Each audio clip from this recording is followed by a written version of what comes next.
Hi, my name is Helena Turner. I'm one of the volunteers here at Lynde House Museum. And I'd like to welcome you today, and we're going to make a plum pudding, or a Christmas pudding. I've made them for years, and so I thought I'd do a little research on the history of them. So one of the things I found out is that they date back to medieval times. And at that time, they were known more as a pottage, or plum pottage, or plum porridge. And basically it was made out of meat stewed together with raisins, currants, other dried fruits, mostly prunes, different spices, and sugar, and sack. Now sack is like a sweetened sherry. They would be thickened with brown breadcrumbs, and they would be boiled in a cloth, and they would be served for festive occasions. Sometimes you may come across them and they would be called hunter's puddings because they were served at a hunt. King George I of Hanover was known as the pudding king because he really enjoyed pudding, and he reigned around the 1740s. One of the first known cookbooks was by Charlotte Mason in 1775, and she made a cookbook called The Lady's Assistant, and it mentioned plum puddings. Now, Charles Dickens mentions that Mrs. Cratchit makes a plum pudding in his book A Christmas Carol, and that was in 1843. The first recipes for Christmas pudding were found in Eliza Acton's Modern Cookery for Private Families, and that was in 1845. So it was after Charles Dickens wrote his book. So now it becomes associated with Charles Dickens' book. A Christmas Pudding is now in recipe books. By the 19th century, meat was being left out, but most recipes still contained suet. There are many different recipes available for plum pudding. I have a number of cookbooks that I have, and I just wanted to make note. This is one that may have been used in the Lynde House in 1877, right? And there are multiple pages of different types of plum puddings.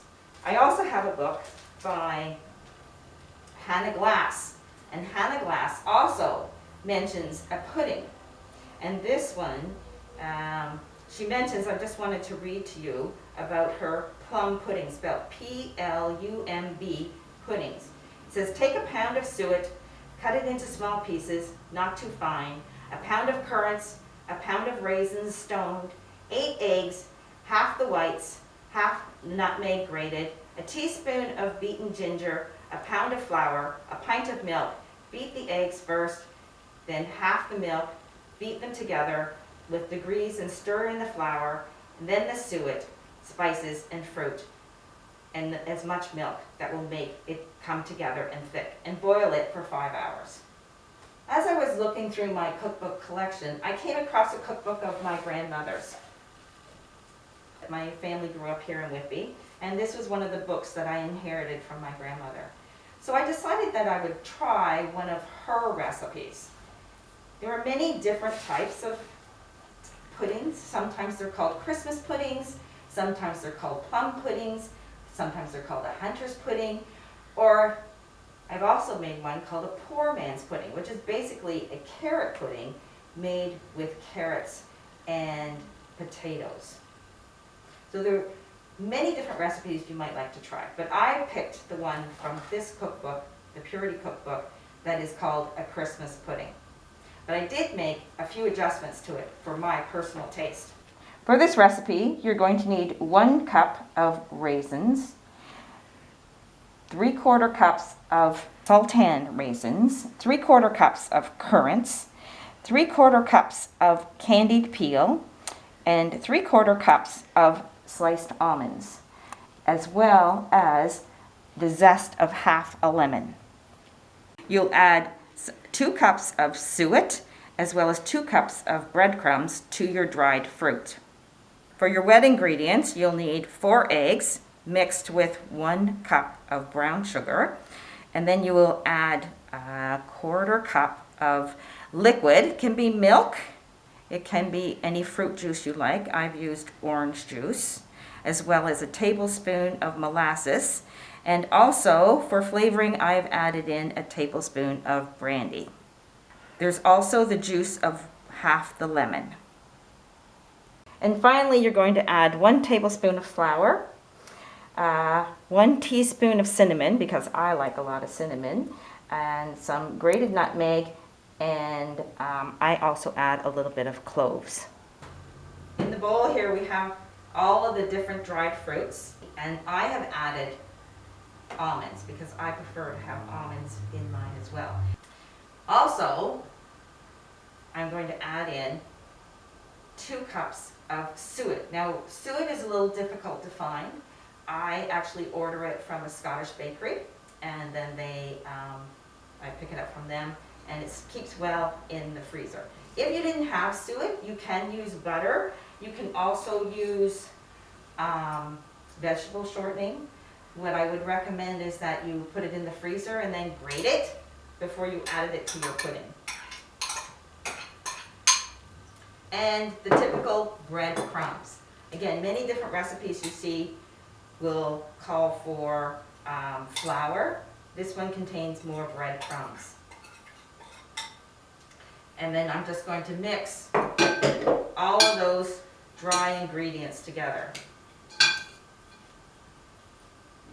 You may have heard of Stirrup Sunday. This year, it fell on November the 22nd. This is the day that you are to cook your puddings, and everyone in the family gets a chance to stir it. The tradition started many, many years ago. So I'm just going to add in some of the liquid. So I have 4 eggs here, beaten well with a cup of brown sugar. And then I'm also adding in some other liquids as well. This is some orange juice. You can use any liquid. Some molasses, and a little bit of brandy. Now, that's optional. You can leave it out. And in the recipe of my grandmother's, it calls for almond extract, but I happen to like a little bit of brandy in my pudding.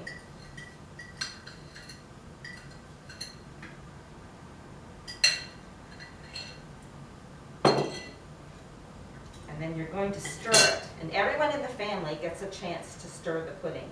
And you need to stir it from east to west, because that's the way the Magi traveled.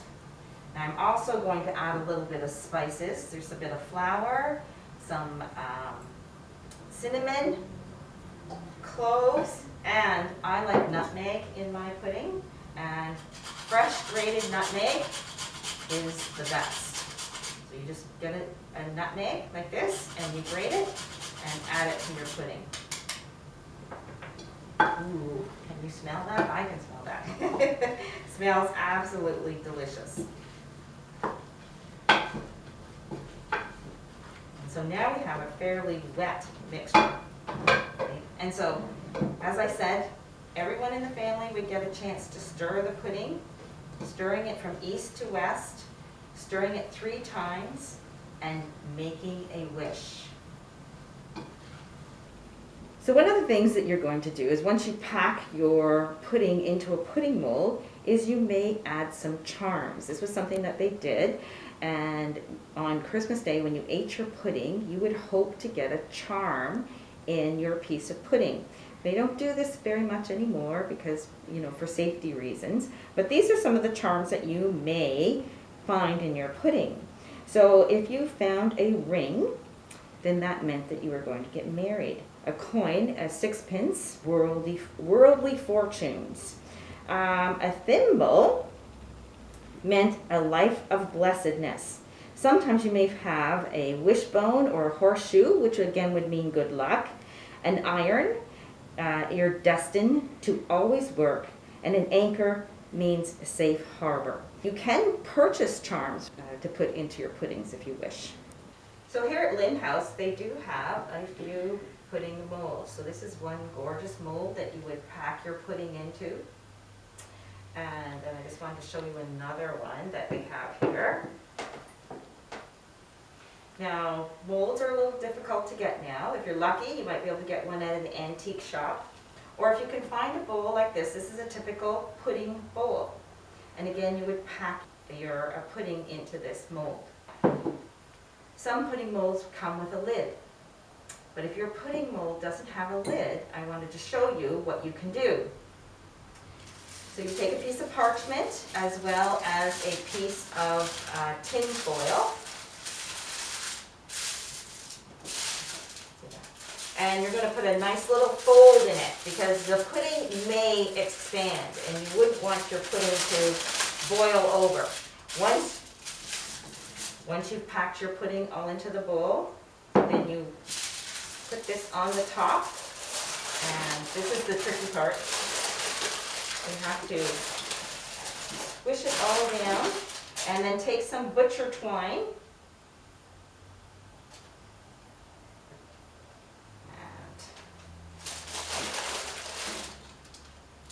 and get under that rim. It's always helpful sometimes to have a second hand to help you hold it down, and you tie it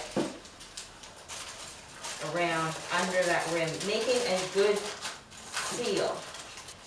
And then, once it's packed into the mold and all ready to go in, you're going to now boil your pudding for whatever the recipe says the amount of hours. This particular recipe says for 5 hours. So you want to fill your pot 3/4 of the way up to about here, right? Don't overfill it. And just keep adding water for the next 5 hours. This one is a small one, so it would only take maybe 3 hours. But for a bigger pudding, you may need 5. And even there's another recipe I have in that book that actually says for 7 hours. So you boil it away and keep adding a little water as it goes down. Keep the lid on the pot. You want to steam this pudding. And then, once you take it out, just let it rest for a little while, and then you can turn it out of the mold.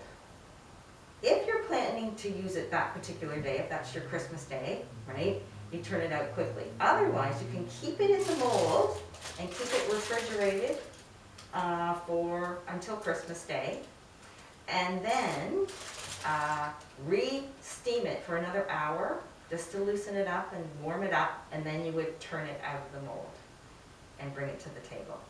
Now in Victorian times, what they would do is once the pudding was turned out of the mold, they would then sprinkle it with some sugar, heat up some alcohol, maybe some brandy or whiskey, and pour it over the pudding, light it, and then bring it to the table alit.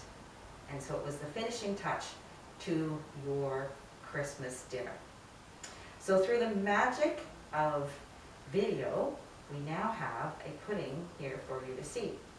And there it is, your Christmas pudding. Now let's just take a slice of this. It would be served nice and warm. There we go, just so you can see a nice little slice of that. And you would serve it again with a sauce, something like a hard sauce, which is basically some brown sugar, some butter, maybe a little bit of cream, and again, some brandy if you like. Let's see, this sauce isn't going to come out. There it